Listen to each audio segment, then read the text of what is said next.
Hey,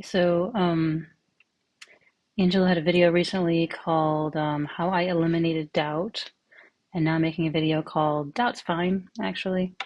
It's not actually a contradiction, even though I know it sounds like a direct contradiction, because there's so many layers and spirals and things that look superficially similar when you're at this level and when you're at this level, because it's the same part of the spiral, but you're actually like if you look at the third dimension, you've actually made quite a bit of progress. Um,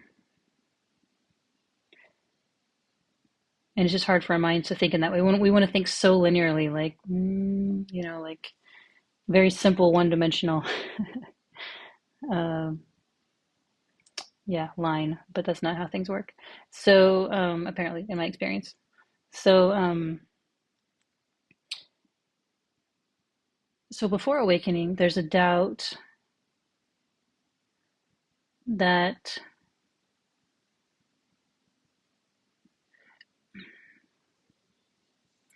let me see if I can think back. There's a doubt tone, as in like,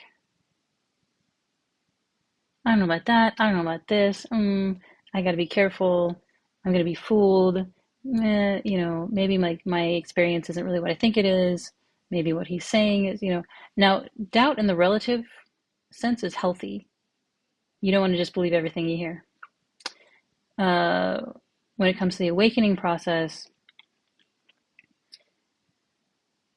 doubt is a filter between yourself, well,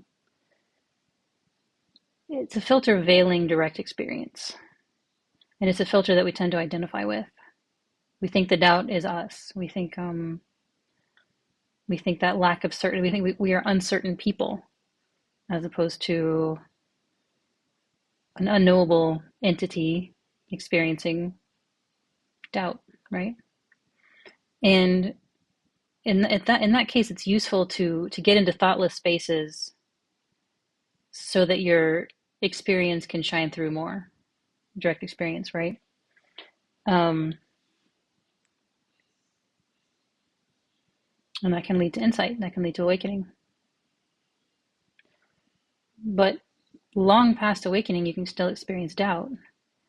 And here's where it gets tricky because you can see that doubt coming and be like, "Oh, I'm not supposed to doubt stuff. I'm a person who doesn't doubt anymore because I'm so awakened."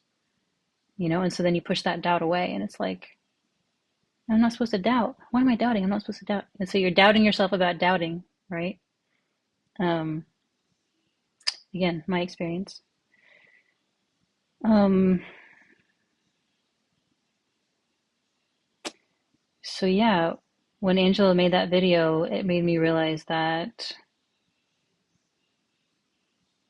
doubts are fine. Doubts are thoughts.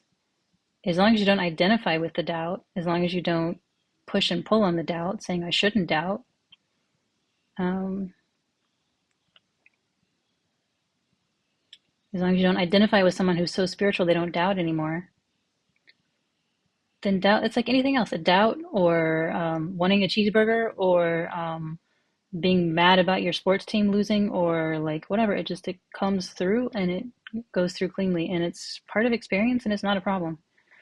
Um, and that includes doubt about, I mean, you still have doubt about relative stuff, obviously. I mean, a, a cognizant person should not believe everything they hear. Um, a lot of bad things have happened with people believing everything they hear. Um, but on the spiritual aspect of things, or the sort of orthogonal to the sort of ordinary, what do you say, like the relative world, the matrix, orthogonal to that, you can still have doubt about your own experience.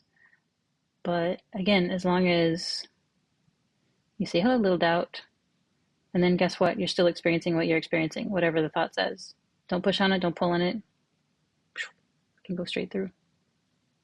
That's it.